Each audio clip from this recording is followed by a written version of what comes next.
Chères auditrices et chers auditeurs, chers et chers collègues du Collège de France et du Louvre et d'ailleurs, chers amis, mais aussi et surtout cher Jean-Luc Martinez, c'est un grand plaisir et un privilège pour moi ce matin de pouvoir partager l'introduction de la deuxième journée de notre colloque Le musée comme archive, de pouvoir partager cette introduction avec Jean-Luc Martinez et de rappeler en quelques mots rapides d'abord la généalogie de ce projet commun et mené vraiment et pensé et conçu main dans la main entre nos deux grandes institutions. Généalogie d'abord. Deuxièmement, je voudrais redire peut-être, mais même si c'est évident pour chacun, combien il est intéressant et puissant de s'intéresser à ces super cerveaux, à ces big brains que constituent les archives de musées ou les musées comme archives, et puis de donner à la fin très rapidement quelques indications de bibliographie qui encadrent notre propos. Alors, un mot sur la généalogie du projet et d'abord un mot de remerciement très sincère aux équipes scientifiques du Louvre, notamment à Néguine Mathieu, qui est la directrice de la recherche et des collections depuis 2019 au Louvre et à laquelle est associée Marie-Claire Le Bourdelès, qui est ingénieure d'études et coordinatrice de la recherche au Louvre. Elles deux, en commun avec les équipes du Collège de France et notamment avec Marie Tchernia, attachée de recherche temporaire au Collège, ont fait un travail extraordinaire, très professionnel et aussi qui a montré combien ces deux institutions sont capables de s'adapter à des conditions sanitaires extrêmement difficiles qui nous obligent à inventer de nouvelles formes de transmission. Non seulement le Collège, mais aussi le Louvre ont réussi depuis un an à continuer à rendre visible la recherche en marche, comme on le dit chez nous, la recherche en train de se faire, tant au Louvre qu'au Collège de France, par l'intermédiaire de YouTube notamment, et c'est une vraie... C'est fort et je voulais saluer leur travail. Donc cette équipe a pensé depuis quelques mois en commun les journées qui nous occupent depuis hier et on peut dire que l'idée ou la naissance de l'idée de consacrer 2 journées de travail au musée comme archive est une naissance à la fois physique, disons, et intellectuelle. Naissance physique peut-être parce que nombreux sommes-nous qui sommes aujourd'hui présents et qui allons parler, qui avons fait l'expérience réelle de travailler dans des archives de musées, et je pense notamment à tous ceux et à toutes celles qui ont travaillé dans la salle de lecture des archives du Louvre jusqu'au début des années 2000, un lieu avec une poésie, une poétique particulière, un esprit particulier, mais je pense aussi à ceux qui, comme mon collègue Neville Rollet notamment à Berlin, ou moi-même travaillons dans les archives des musées de Berlin. Ces archives sont des lieux qui souvent, qui longtemps n'ont pas eu de place à part, n'ont pas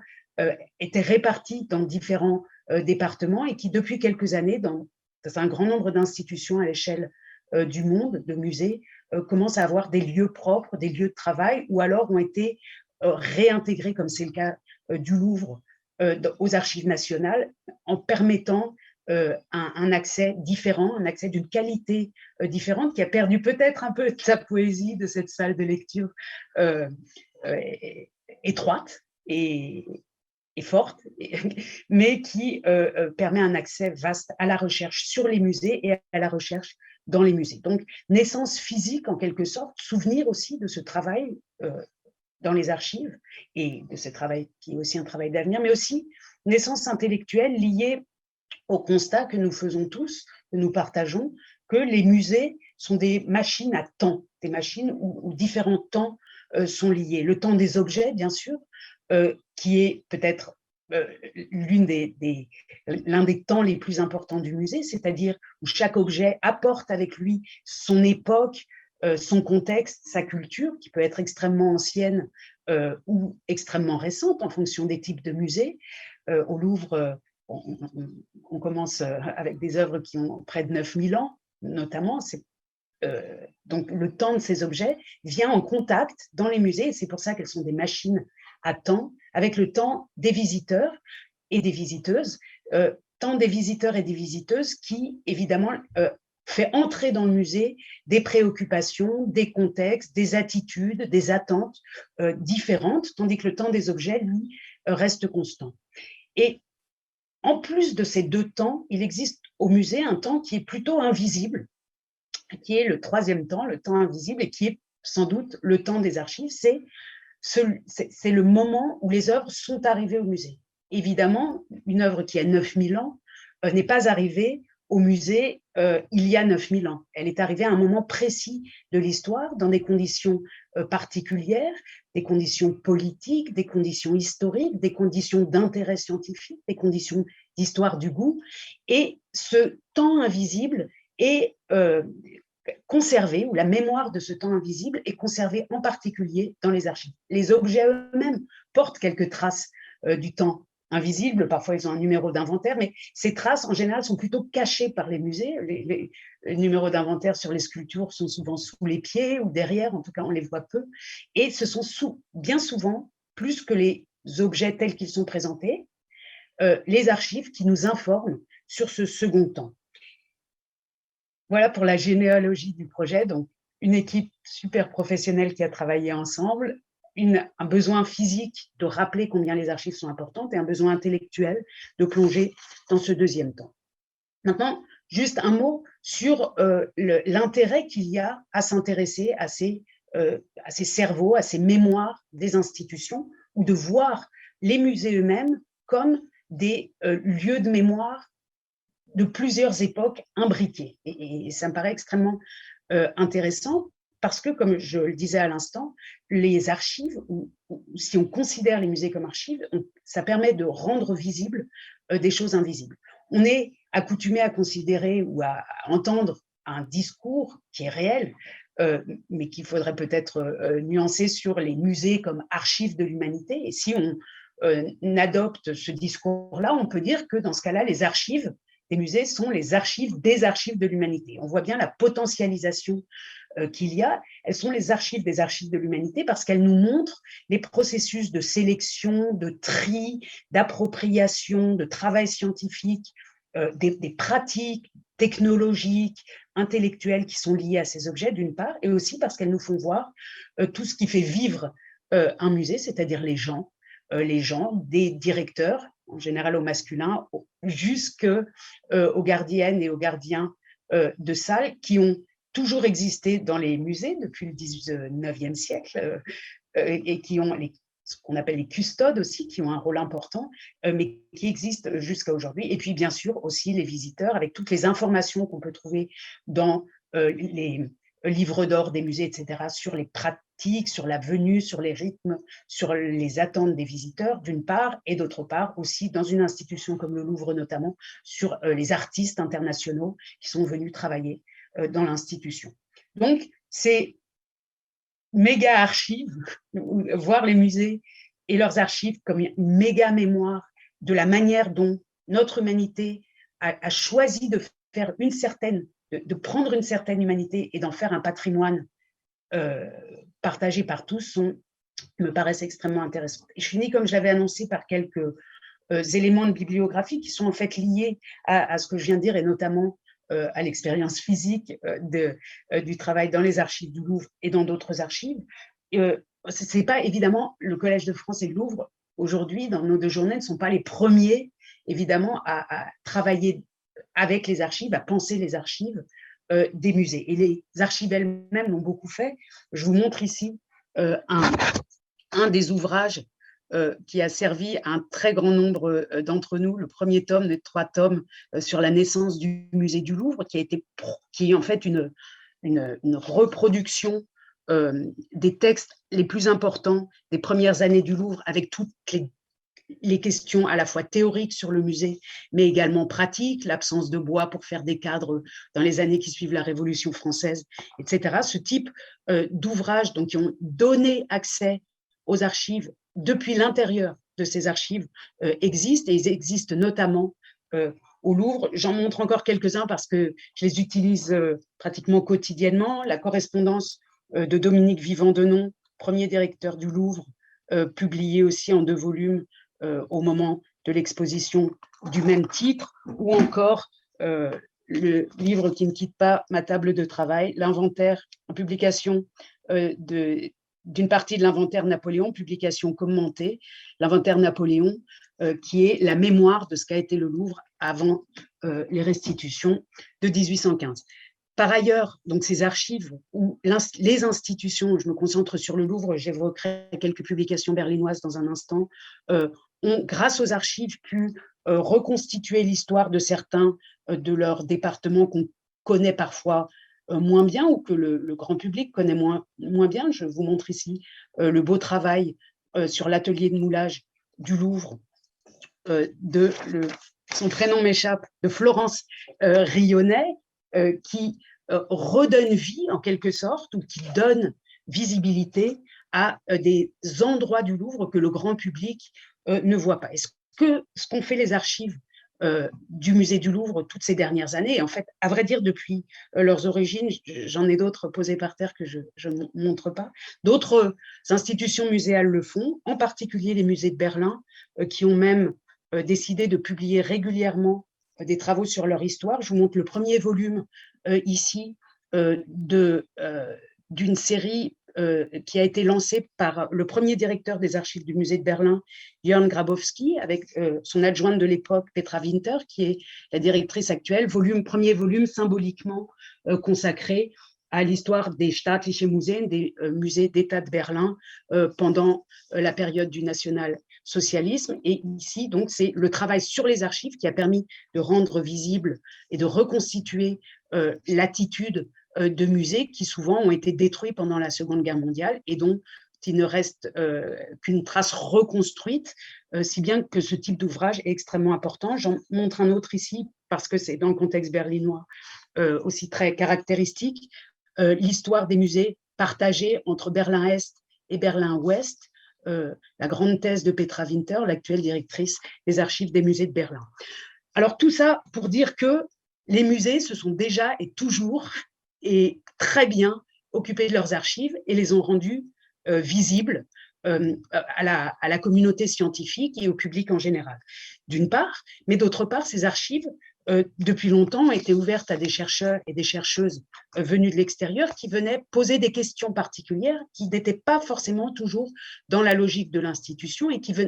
se complétaient du travail dans d'autres archives. Tout le monde connaît à Paris le travail. Je montre simplement deux travaux de la génération des jeunes chercheurs actuels. Tout le monde connaît la thèse d'Arnaud Bertinet, ici,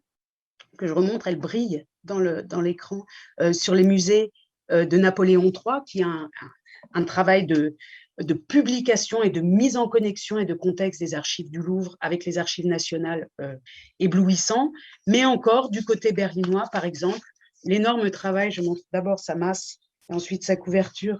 de Robert Kfirblies, consacré à la naissance, je montre bien ici, parce que la caméra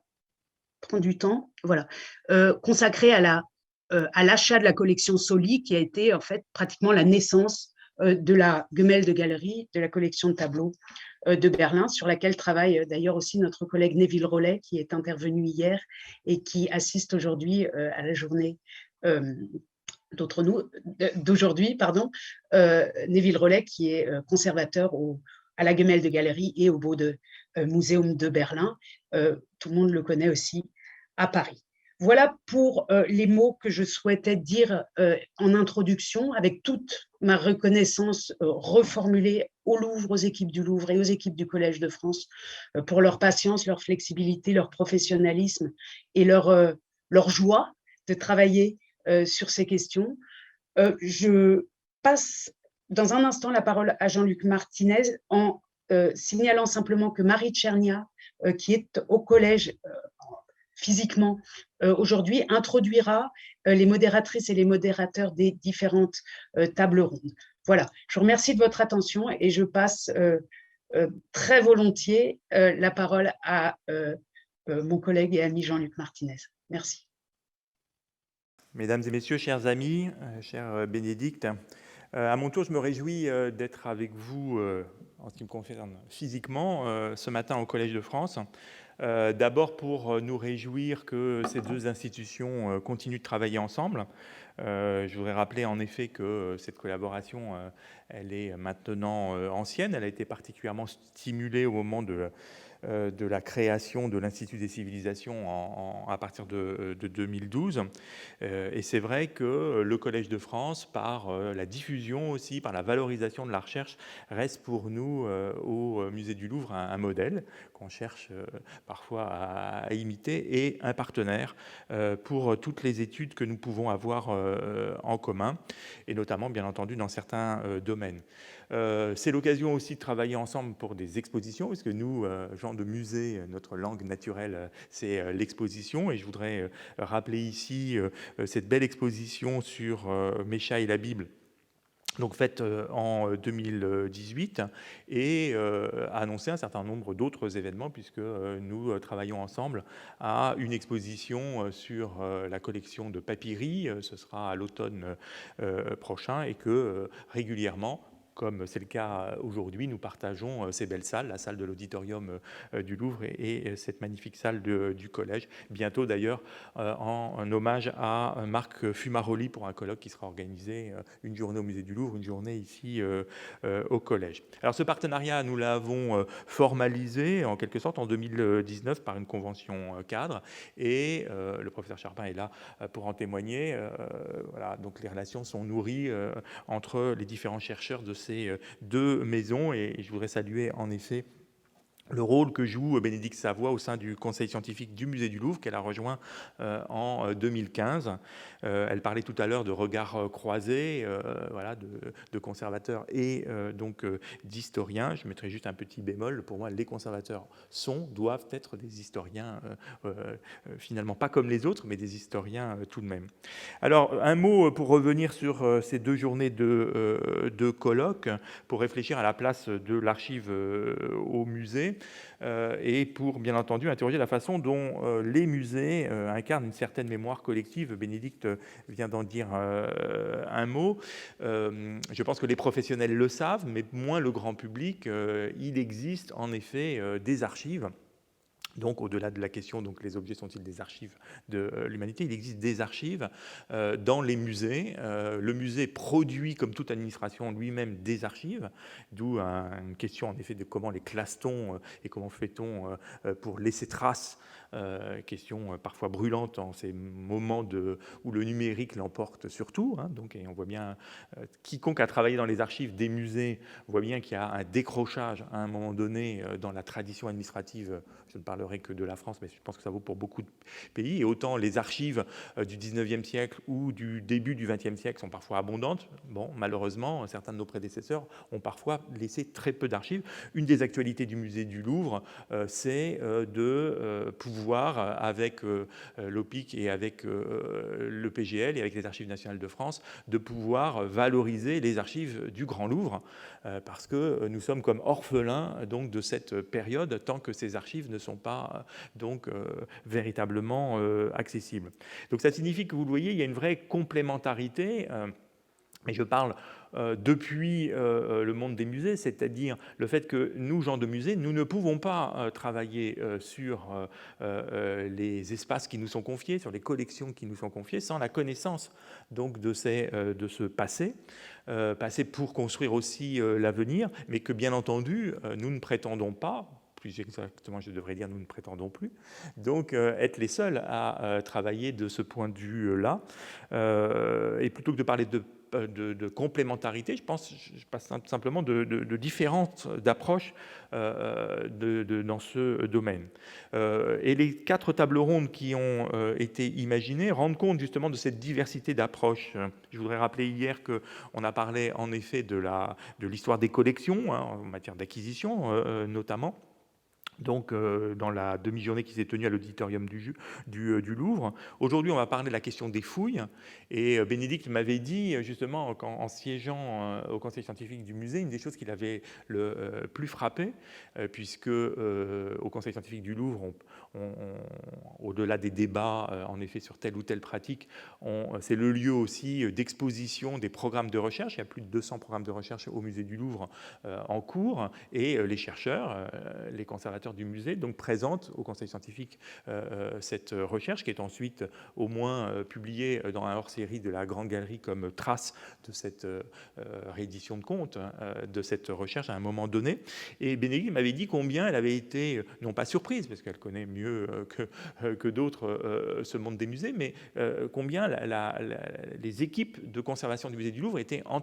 engagées dans un vrai travail de fond, notamment dans les départements archéologiques, sur la question justement donc de faire le lien entre une archéologie du passé, celle des XVIIe, XVIIIe et surtout XIXe et premier XXe siècle, qui a fait que ces objets sont aujourd'hui présents à Paris, et puis cette archéologie qui continue à se faire, donc en France ou à l'étranger, et alors se faire parfois, bien entendu, donc par beaucoup d'autres personnes. Comment faire le lien entre ces deux formes d'archéologie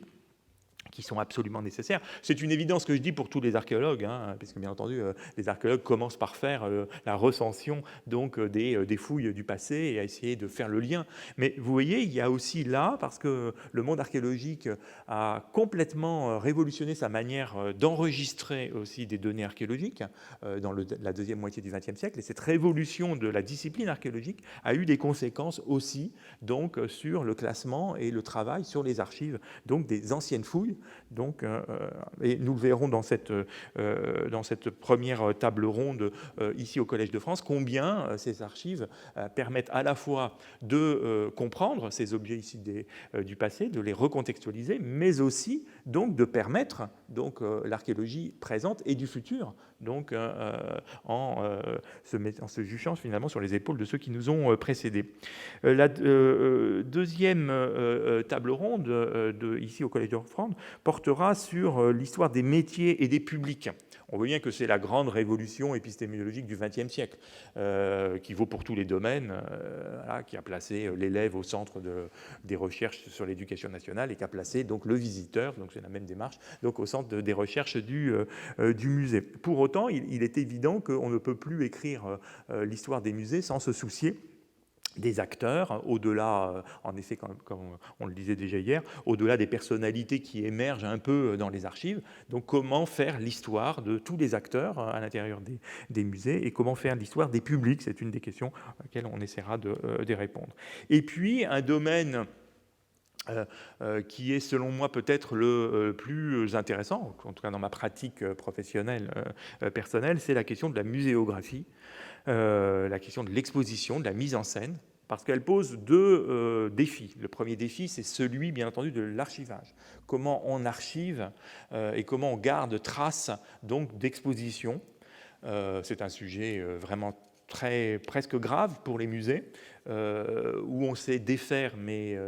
où on garde peu la mémoire des choses qui avaient été faites par nos prédécesseurs. Donc comment on garde cette mémoire-là, comment on se soucie aussi de l'archivage donc des expositions temporaires, mais aussi de la manière dont on a exposé les collections permanentes. Et je répète, hein, on a beaucoup perdu de ce point de vue-là depuis les années 80, donc dans la pratique de nos prédécesseurs. Et le deuxième défi, c'est bien entendu d'en faire quelque chose pour penser le musée d'aujourd'hui et de demain. Parce que s'il y a quelque chose qui distingue peut-être les gens de musée par rapport aux autres chercheurs, c'est bien entendu que nous avons la gestion de ça et la gestion physique de ces collections. Et donc, ce savoir, la recherche dans les musées, elle est appliquée, c'est une recherche appliquée à la gestion de ces collections. Et je vois combien tous les jours, hein, j'apprends, je continue d'apprendre, notamment auprès de l'architecte Michel Goutal. Donc, voilà, là aussi, hein, comment archiver le travail des architectes qui ont travaillé sur un palais comme le Louvre. Moi, personnellement, j'apprends tous les jours hein, des choses nouvelles, parce qu'au-delà des archives, les sondages, donc dans les sols, les plafonds, donc on peut faire une archéologie également des musées. On le sait pour les jardins, mais je vous assure aussi que tous les jours au musée du Louvre, on apprend et on vérifie des choses nouvelles. Je vous donne un exemple qui paraît anecdotique, mais nous sommes en train d'imaginer revoir les salles romaines qui sont dans les appartements de la reine. Donc inutile de vous dire que là, un certain nombre de sondages ont été faits et que dans la salle dite de l'Afrique, qu'on croyait bien connaître, hein, celle des mosaïques et des peintures romaines,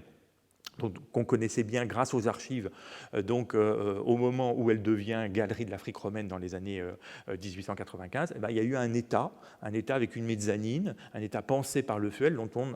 voilà. Après on a retrouvé les archives, mais ça a commencé d'abord par des sondages qui ont révélé que cette salle avait été coupée en deux, pour un usage qu'il reste encore à essayer de comprendre. Alors, c'est la raison pour laquelle, comme l'a dit Bénédicte, on a voulu au musée du Louvre rendre visible cette recherche, déjà comme d'autres musées, en lui donnant un lieu. Ce lieu, il existe, hein. C'est à l'intérieur de chacune des conservations aussi, les documentations, hein, tel ou tel d'entre vous fréquentait, mais avec la création du centre Dominique Vivant-Denon, symboliquement qui porte le nom du premier directeur du musée du Louvre, on a voulu aussi rendre visible cet accueil, faire du Louvre cette plateforme, ce lieu où les chercheurs qui s'intéressent aux collections du Louvre et qui s'intéressent donc à ce palais, à ces jardins, puissent se rencontrer et venir travailler ensemble. Je voudrais simplement, en guise de conclusion, dire que ce qu'on attend peut-être des gens de musée, c'est cette générosité qu'ils ont, qui consiste justement d'abord à décrire les archives qu'ils connaissent, hein, à les rendre, à les publier, à les rendre consultables. Et je voudrais saluer le travail que les équipes de conservation du musée du Louvre viennent de réaliser sous la houlette de la direction de la recherche et des collections, qui consiste à la mise en ligne des collections. Vous savez qu'en mars, nous avons ouvert un nouveau site internet du musée, qu'à l'occasion de l'ouverture de ce nouveau site internet a été rendue accessible notre base de données collection en ligne. Voilà 40 ans que l'État a donné les moyens aux conservateurs du Louvre d'informatiser ces collections, mais que pour la première fois, elles sont accessibles. Le Louvre fait un pas immense, hein, c'est plus de 480 000 notices d'œuvres qui sont accessibles, c'est-à-dire pas seulement les 35 000 œuvres qui sont conservées au Palais, pas seulement les 35 000 œuvres du Louvre qui sont conservées dans les musées de région, donc ça fait déjà beaucoup, mais toutes celles qui sont en réserve, voilà, et qui permettent de nourrir véritablement la recherche. Donc aujourd'hui, et on reçoit tous les jours des questions, voilà, la question des provenances, la question des dates, la question des photographies, au Louvre a pris une autre dimension avec la mise en ligne de ces collections. Et n'en doutons pas, les questions dont nous allons débattre aujourd'hui, c'est-à-dire mais comment reconstitue-t-on la biographie d'un objet, va prendre une nouvelle dimension, parce que je rappelle que le travail de fond, de base, et c'est la raison pour laquelle un conservateur est un historien, d'un conservateur, c'est le récollement. Qu'est-ce qu'un récollement? C'est bien faire le rapprochement physique d'abord, intellectuel bien entendu, entre un objet et une source d'archives. Et c'est la raison pour laquelle, et je suis très fier que le musée du Louvre ait accompli de telle manière son premier récollement décennal, en arrivant à